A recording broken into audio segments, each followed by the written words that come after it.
L'invité café.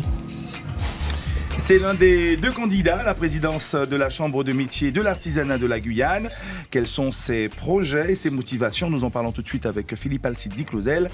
Il est interrogé par Charlie Torres. Exceptionnellement sur une dizaine de minutes, je rappelle.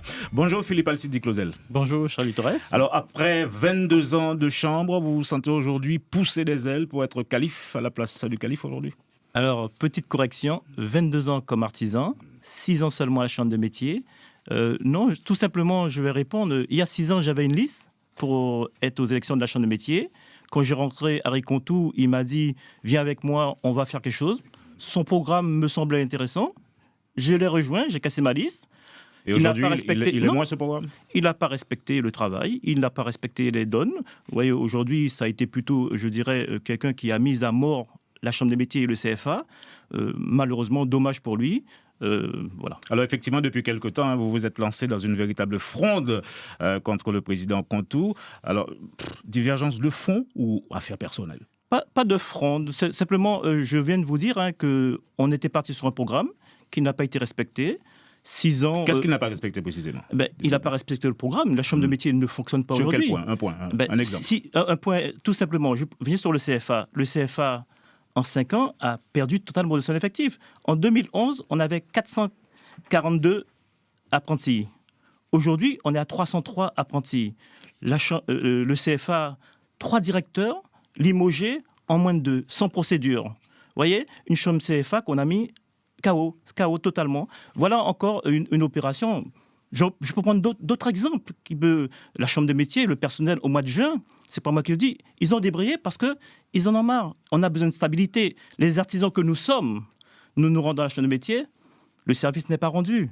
Si vous prenez le rapport Martin de novembre 2015, vous verrez le rapport Martin qui a été commandé par la PCM, l'Assemblée permanente de chambre de métier, ils disent dysfonctionnement de la chambre, dysfonctionnement du CFA, et ils concluent tout simplement en disant que la Chambre de métier de la Guyane fonctionne très mal parce que la présidence ne maîtrise pas le sujet. Donc, prenez le rapport Martin, vous verrez. Au CFA que vous dénoncez. Fabrice Craig. Un désaccord qui arrive quand même au moment des élections.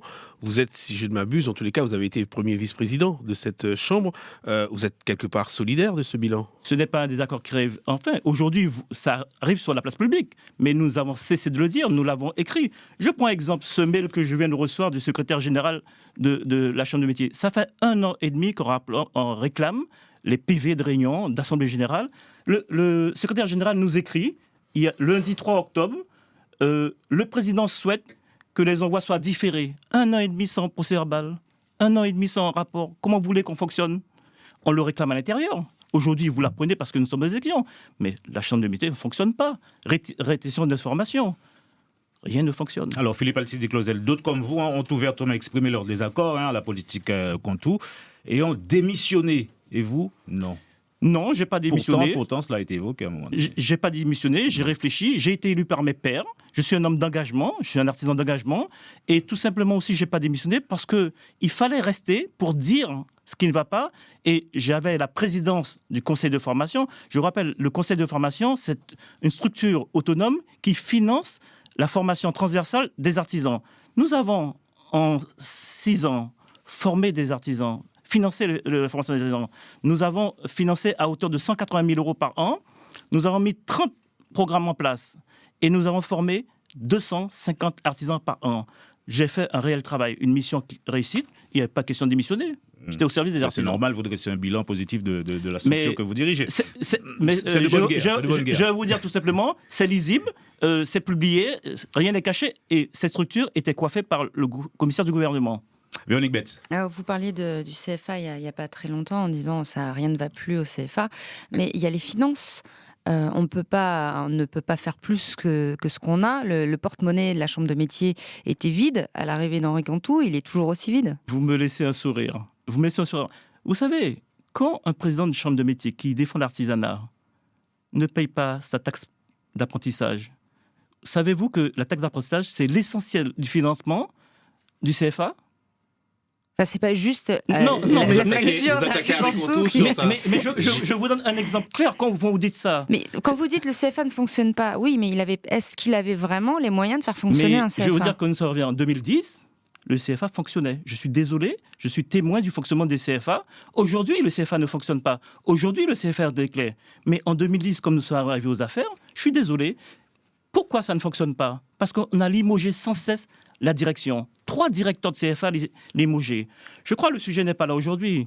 Qu'est-ce que je vais faire? Je vais remettre en place tout ça. Je vais redonner confiance au personnel. C'est ça le travail. Promesse. Je vais donner la Promesse. Mais vous savez, tout ce que j'ai fait, M. Charles Tourès, vous êtes témoin, a toujours fonctionné. Rare chose que vous pouvez citer aujourd'hui qui n'a pas fonctionné. Dites-le moi. Je ne suis pas un homme de promesses. Seulement. Vous dites là, si j'ai bien compris à la réponse de Véronique Betts, que le président actuel ne paye pas sa taxe d'apprentissage, donc n'est pas capable même de gérer sa propre entreprise, c'est ça? Je vous remets le document. Et qu'il n'aurait pas d'entreprise du tout, dites-vous. Prenez lecture. Ouais. Je vous laisse vos propos, M. Charles Tourès. Prenez lecture de ce document. Répondez-moi. Non, le président Harry Contour, donc il n'est pas capable de gérer une entreprise. Qui ne respecte pas le minimum du paiement de la taxe d'apprentissage, je considère qu'il n'a pas le droit de diriger cette chambre. Je le dis et je suis debout devant. Vous pensez faire mieux que lui, beaucoup mieux? Je ferai beaucoup mieux parce que nous sommes investis 35 artisans qui ont de la conviction, qui ont envie de montrer que les artisans, ce sont des gens qui sont capables en Guyane. Et nous allons reprendre cette chambre de métier, le remettre en marche le CFA. Pour reprendre Mme Véronique Betts, les moyens existent. Simplement, il faut les mettre en marche. Quoi comme exemple de mieux que vous apporterez à cette chambre? Le fonctionnement de la chambre de métier du CFA. On va remettre de l'organisation, on va redonner confiance aux artisans, on va accompagner les artisans au quotidien. C'est dommage que vous n'ayez pas lu le rapport Martin de novembre 2015, parce que vous aurez lu ce rapport Martin qui a été publié largement, vous m'aurez plus posé ces questions-là. Alors vous semblez afficher une confiance hors du commun, je dirais. Ça y est, pour vous, les jeux sont faits? Non, les jeux ne sont pas faits. Ouais. Aujourd'hui, je demande aux artisans de changer l'image de la chambre de métier, de me donner la possibilité, la liste que je conduis, artisans, construisant notre avenir, conduit par Philippe Alcide Gouzel, de voter pour nous dès maintenant, de façon à pouvoir redresser cette chambre. Il est anormal d'avoir une chambre pour nous artisans. Nous sommes 6700 artisans dans cet état. Vous affichez une certaine méfiance, néanmoins, s'agissant du vote par correspondance. Je vous laisse ces propos-là, mais je fais confiance aux structures de l'administration et je fais confiance aux artisans qui voteront comme il se doit pour la liste conduit par Philippe Alcide Gouzel. Je vous invite à aller faire un tour, ne serait-ce que ce matin, à la Chambre de métier de la Guyane.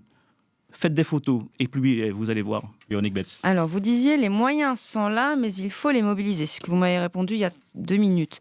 Les moyens sont là, ils sont où? Ils sont de l'ordre de combien? Mais vous savez... Parce que la Chambre est dans le rouge, ça fait des années qu'on le répète. Mais vous savez, la Chambre est dans le rouge quand le président parle.